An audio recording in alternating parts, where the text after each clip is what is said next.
Sauvons Noël, c'est le hashtag d'une trentaine de grandes enseignes françaises. Bonjour Thierry Bongiovanni, vous êtes directeur commercial de Caporal. En quoi ça consiste ce hashtag, cette initiative ?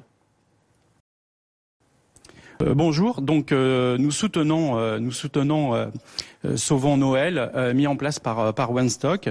Caporal et One Stock œuvrent depuis plusieurs années pour développer l'omnicanal ou le commerce unifié.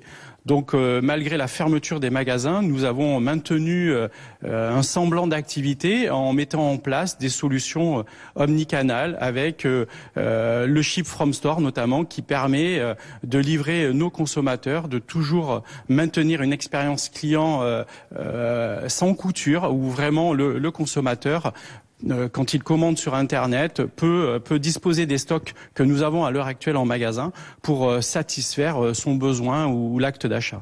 Comment vous pouvez garantir je vous coupe juste une question un peu concrète. Comment vous pouvez garantir justement les livraisons sûres pour les cadeaux? On sait que c'est évidemment important en temps normal et ça va être encore plus crucial en cette période de fête. C'est vrai que cette période est essentielle et vitale pour le commerce. Nous avons mis en place une organisation en magasin où quand le consommateur va sur notre site internet, quand il passe une commande, si le stock n'est plus disponible dans l'entrepôt, les commandes sont captées par nos équipes en magasin qui mettent en sachage le produit et envoient directement au consommateur final sa commande qu'il a passée via Internet, ou alors il peut se déplacer en magasin pour faire du click and collect. Mais notre solution privilégiée est le Ship from Store, c'est-à-dire je passe ma commande sur le site Internet et si le stock est disponible en magasin, c'est le responsable de magasin qui prépare la commande et qui l'expédie au consommateur final à son domicile. Ça vous permet de garantir quel pourcentage d'activité ou de recettes ? Ça reste infime. Après, ça dépend des niveaux de stock que nous avons dans nos entrepôts. Le stock magasin n'est qu'un complément au stock dépôt. Ça dépend. Ça peut représenter 2 à 3, 4% du chiffre d'affaires. Après, tout dépend des niveaux de stock que l'on a dans nos entrepôts. Mais il faut savoir que nous, avant le confinement, on avait quand même bien approvisionné nos magasins. Donc, nos magasins sont pleins de stock, comme l'a dit votre interlocuteur précédent. Donc, beaucoup de stocks sont en magasin, donc il faut faire vivre ce stock. Aujourd'hui, tant que nous sommes fermés, les stocks sont statiques. Et donc, grâce à la solution One Stock et l'application Sauvons Noël, nous essayons de rendre dynamiques les stocks qui sont immobilisés en magasin. Donc, nous y arrivons dans un certain nombre de magasins aujourd'hui. Tous les commerçants peuvent, tous les types de magasins, tous les types de produits peuvent vous rejoindre ou c'est destiné à une certaine partie ? Non, tous les types de magasins, tous les types de produits peuvent satisfaire les consommateurs. Donc aujourd'hui, tous les produits Caporal qui sont disponibles sur notre site internet, dans nos magasins, sont disponibles pour le consommateur final aujourd'hui grâce aux solutions One Stock et aux partenariats créés avec Caporal.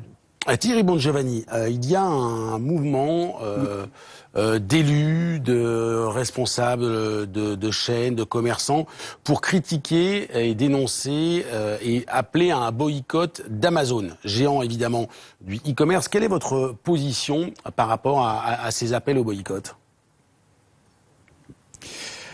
Je pense qu'il faut le limiter. Aujourd'hui, certains clients, certains indépendants utilisent aujourd'hui aussi Amazon pour écouler.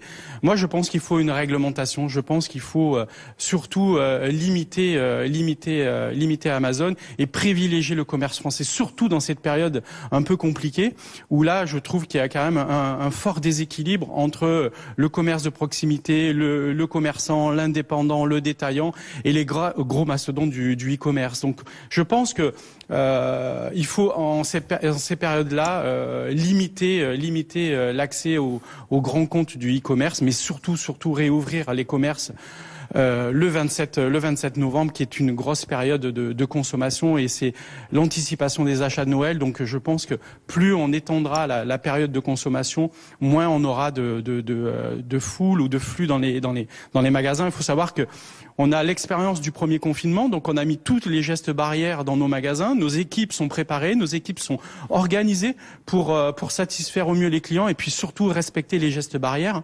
Donc on a eu l'expérience du premier confinement, il n'y a pas de raison que ça se passe plus mal sur le second. Donc on doit réouvrir et il faut absolument réouvrir, c'est vital et essentiel pour la pérennité des emplois de nos collaborateurs. S'il n'y a pas de réouverture rapide, qu'est-ce qui fait la différence entre les services que vous proposez aujourd'hui et les services que l'on connaît notamment, mais pas seulement, mais notamment chez Amazon ? Bah, ça va être très limité. Donc, on va mettre en danger la pérennité des emplois des collaborateurs. Aujourd'hui, selon les entreprises, si elles ont des magasins, si elles sont plus digitales, donc chaque entreprise a sa propre organisation, sa propre spécificité. Maintenant, il faut absolument, comme je vous l'ai dit, réouvrir les magasins parce que aujourd'hui, c'est quand même dans le textile, dans la mode, c'est quand même un élément essentiel. Le consommateur aime se rendre dans les magasins, aime toucher le produit, l'essayer et donc se rendre compte de l'univers et surtout nos équipes de vente sont là pour conseiller, pour accompagner le consommateur dans son acte d'achat. Et ça, c'est ce qu'on trouve un peu moins avec les grands comptes du e-commerce. Donc, il faut retrouver cette proximité avec le consommateur final parce que on est dans l'échange, on est dans l'accompagnement, on est dans le conseil. Et ça, c'est vital et essentiel. Et je pense que les consommateurs français en ont besoin. Je vous confirme, c'est le sens des témoignages et des réactions qu'on a assez régulièrement quand on parle de cette problématique. Merci beaucoup Thierry Bongiovanni d'avoir été en direct dans le live BFM pour évoquer